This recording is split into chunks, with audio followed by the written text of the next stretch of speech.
Episode 1 Neverland की पूरी कहानी। तो दोस्तों, कहानी शुरू होती है भविष्य में, एक रिमोट आइलैंड पर जिसका नाम है नेवरलैंड रिसर्च आइलैंड। यहाँ पर एक छोटी सी बच्ची है मार्सी, जो बहुत बीमार है। उसके सिर पर बाल नहीं है, कैंसर की वजह से। वो हॉस्पिटल के कपड़े पहने हुए है और आईवी ट्यूब्स उसमें लगे हैं। एक दिन उसके पास आता है किर्श नाम का आदमी। देखने में तो इंसान लगता है, लेकिन असल में वो एक सिंथेटिक है, मतलब एक रोबोट जो बिल्कुल इंसान जैसा दिखता है। किर्श के हाथ में एक ग्लास का डिब्बा है जिसमें एक बिच्छू है। वो मार्सी से पूछता है, इस बिच्छू का क्या करना चाहिए? मार्सी, जो सिर्फ एक मासूम बच्ची है, कहती है, इसे मार देना चाहिए ताकि ये किसी को डंक न मारे। लेकिन किर्श उसे गहरी बात कहता है, अगर कोई दूसरा बिच्छू तुम्हें डंक मारे अपने दोस्त को बचाने के लिए, तो क्या होगा? बिल्कुल वैसे ही जैसे तुम मुझे बचाने की कोशिश कर रही हो। फिर आती है डेम सिल्विया और मार्सी को ले जाती है।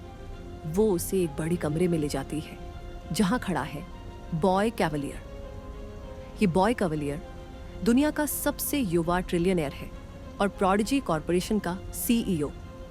वो मार्सी को देखकर कहता है, तुम हिस्ट्री बनने वाली हो। तुम पहली इंसान बनोगी जिसकी कॉन्शियसनेस को एक सिंथेटिक बॉडी में ट्रांसफर किया जाएगा। मार्सी डरी हुई है, लेकिन उसके पास कोई चॉइस नहीं, क्योंकि वो मरने वाली है। बॉय कैवलियर उसे दिखाता है एक अडल्ट सिंथेटिक बॉडी।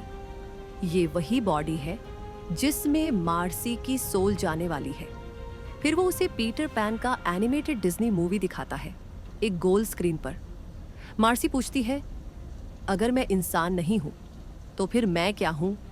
किर्श जवाब देता है, जो तुम चाहो। प्रोसीजर शुरू होता है। मार्सी की कॉन्शियसनेस ट्रांसफर हो जाती है उस एडल्ट बॉडी में, और अब वो बन जाती है वेंडी, एक पावरफुल हाइब्रिड। इधर दूसरी तरफ स्पेस में एक बड़ा जहाज है, USS मगिनॉट, जो 65 साल से स्पेस में घूम रहा है। इस जहाज में एलियन के बहुत से खतरनाक सैंपल्स हैं। अलार्म्स बज रहे हैं क्योंकि कुछ स्पेसिमेंस अपने कंटेनर से बाहर निकल चुके हैं। जहाज पर मौजूद है मॉरो, एक साइबॉग सिक्योरिटी ऑफिसर। साइबॉग मतलब आधा इंसान आधा मशीन। उसके हाथ में बिल्ट इन ब्लो टॉर्च और वेपन्स है। एक क्रू मेंबर कंट्रोल रूम के बाहर आकर अंदर आने की परमिशन मांगती है, लेकिन मॉरो को पता है बाहर खतरा है, इसलिए वो अपने ब्लो टॉर्च से डोर को वेल्ड कर देता है और उस क्रू मेंबर को बाहर छोड़ देता है। फिर कॉरिडोर से आती है एक भयानक चीज, जीनोमॉर्फ। हाँ, वही क्लासिक एलियन, बेहद खतरनाक। जीनोमॉर्फ उस क्रू मेंबर को मार देता है और मॉरो अंदर से हमिंग करता है जैसे कुछ हुआ ही ना हो। जीनोमॉर्फ डोर तोड़कर अंदर आने की कोशिश करता है। मॉरो कहता है, mother, I need the impact room, और फ्लोर में छुप जाता है एक छोटे कॉफिन जैसे स्पेस में। जीनोमॉर्फ का सलाइवा उस पर गिरता है और सब कुछ खामोश हो जाता है। आखिरकार जहाज क्रैश कर जाता है अर्थ पर, सीधे प्रोडिजी सिटी में, जो पहले बैंकॉक हुआ करता था। बॉय कैवलियर को पता चलता है कि यह जहाज वेलैंड यूटानी कंपनी का है। उसका असिस्टेंट टेटोमाइन कहता है, वेलैंड यूटानी इसे वापस चाहेगी, लेकिन बॉय कैवलियर अग्रेसिवली जवाब देता है, जो मेरे सिटी में गिरा है वो मेरा है। इसी के साथ एपिसोड 1 यहीं खत्म होता है। अब हम चलते हैं इसके नेक्स्ट एपिसोड, यानी कि एपिसोड 2, मिस्टर। अक्टूबर इसमें एक लड़का है जो असल में वेंडी का भाई है, लेकिन उसे ये नहीं पता कि मार्सी अब वेंडी बन चुकी है, जो एक मेडिक है प्रोडिजी की सिक्योरिटी टीम में। वो क्रैश साइट पर अपनी टीम के साथ इन्वेस्टिगेशन करने आया है। जब वो जहाज के अंदर जाते हैं तो वहां का नजारा बेहद भयानक है। एक आदमी सर्जिकल टेबल पर मरा पड़ा है। उसका पेट पूरा खुला हुआ है और अंदर अजीब चीजें भरी हैं। एक औरत की मुंह खुली हुई है, जैसे डेंटिस्ट के क्लिनिक में मर गई हो, और उसकी आंखों से खून निकल रहा है, जो डायग्नोस करता है कि ये सफोकेशन से मरी है। टीम को मिलते हैं कई एलियन क्रीचर्स, एक ब्लड सकिंग इंसेक्ट जो सोल्जर की गर्दन पर बाइट करता है और खून पीकर बलून जैसा फूल जाता है।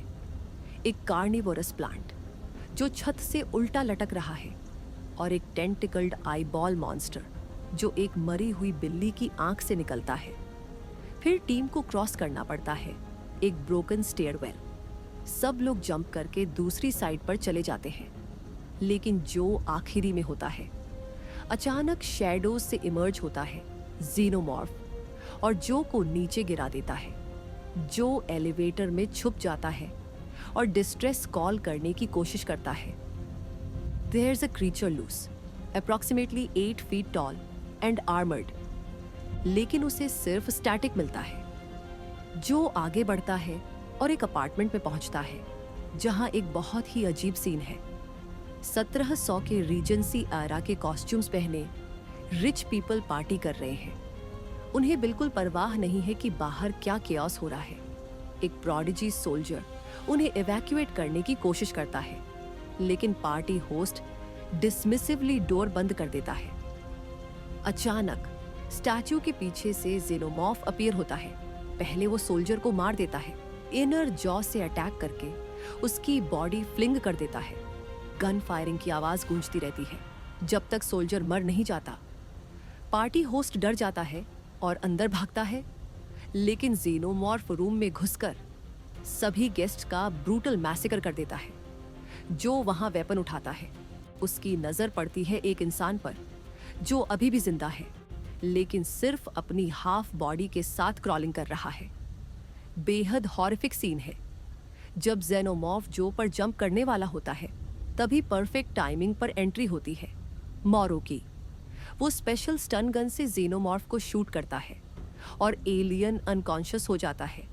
मोरो जो को भी स्टन करता है उसकी सेफ्टी के लिए और फिर वेब लाइक मटेरियल स्प्रे करता है जेनोमॉर्फ पर ताकि उसे कैप्चर कर सके।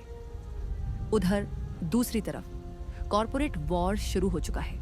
वेलैंड यूटानी का सीईओ बॉय कवलियर को कॉल करता है और परमिशन मांगता है शिप को सिक्योर करने की, लेकिन बॉय कवलियर रिफ्यूजेस करता है और वार्निंग देता है any incursion on my territory will be considered a hostile act.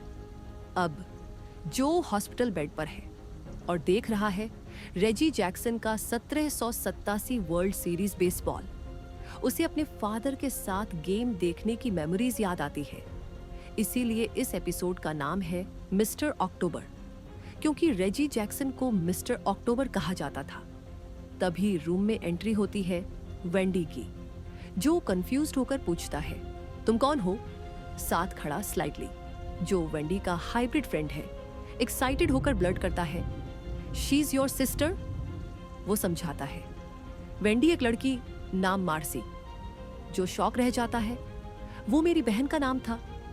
इसके बाद होती है एक इमोशनल कॉन्वर्सेशन। वेंडी और जो अपने चाइल्डहुड मेमोरीज शेयर करते हैं।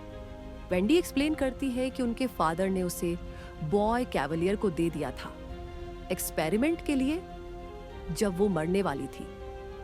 इस बीच किर्श को जहाज में मिलता है एक cluster of traditional alien eggs, वही एग्स जैसे 1979 की ओरिजिनल एलियन मूवी में थे।